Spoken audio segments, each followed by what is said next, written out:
Hey, Julia Barzyk here from Wise Investigator. So, when you set out to try to win research funding, this can feel like a monumental task. Like it's really big. And there is a lot involved with this, right? From finding out about an announcement or an opportunity to pursuing that, considering it, of course, writing the proposal, and then waiting usually pretty a long time to learn if you've had success with that.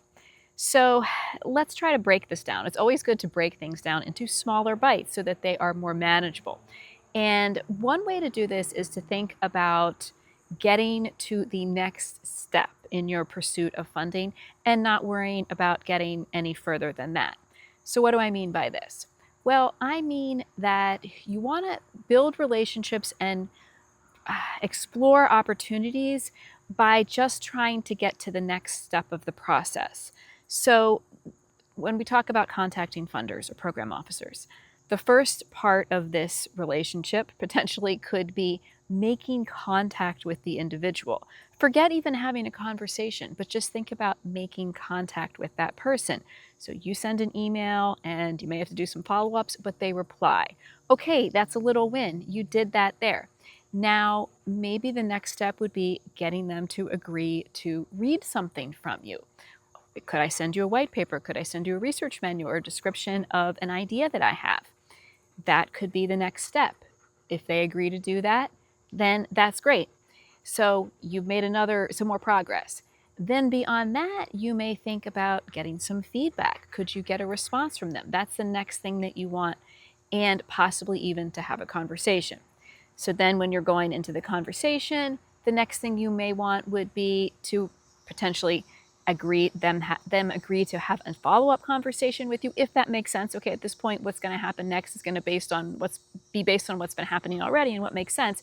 Maybe it would be to take a formal white paper from you, agree to talk to you later, have a meeting that pulls in another PI, another colleague, or anything like that. Agree to see you at a conference or an upcoming event, or forward you some information, any of those things.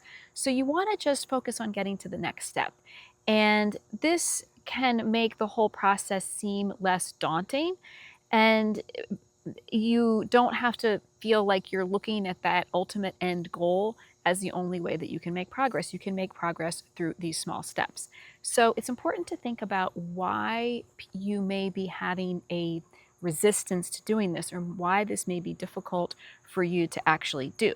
And the first big one would be time management, right? So if you are under a crunch to get a letter of collaboration or find out, hey, is this a fit for your program? And you just don't have much time. Oftentimes you're trying to figure that out within a week or two before a deadline. And I get it. Sometimes that happens. I mean, sometimes even with the best intentions and the best planning, things happen where you're working in a crunch, and don't feel bad about that. But you want to try to avoid that as much as possible. It's never going to never happen, but as much as possible avoid that, because that is one of the reasons why people are rushing, to get to that final answer, to get to the ultimate point in the conversation or in the process, when they're really not ready for that. The other big reason I think that this happens is because when PIs, PIs, make that contact towards the funder, they're trying to do too much at once, because they may be trying to prove themselves, like, for example, saying, oh, here are all these papers I've written, or let me tell you about this other work I've done. And then it can kind of start ballooning into a lot of information. At that point, the person who's on the receiving end is going to often feel like, I don't have time to respond to all these questions now, or it's kind of a lot of information to take in and understand where the writer of that email is trying to go. So the process kind of just grinds to a halt there. And related to the idea of just getting to the next step is an important concept or strategy, say, which is just making sure that you really make one request in your email, or when you're on the call, like, could we have a follow-up call? Or could we have a call if it's the initial call? Would you read a white paper? Could you give me feedback on this one idea?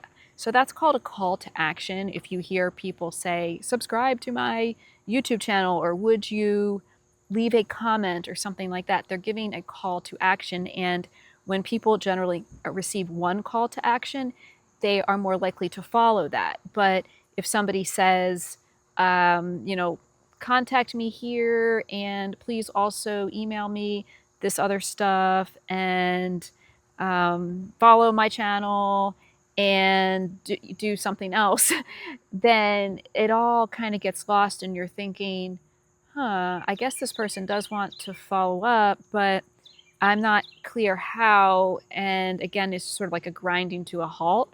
So if you can ask for that one request and have it be just getting to the next step, then you consider that a win for the time being. It's a win, and you don't know what is going to come beyond that, but you can at least have that little bit of gratification that you got that far.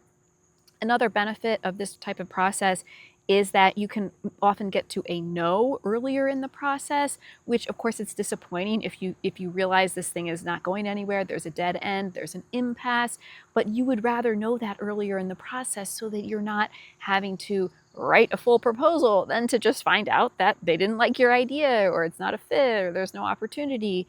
So there are many, many benefits that come from taking the process one step at a time.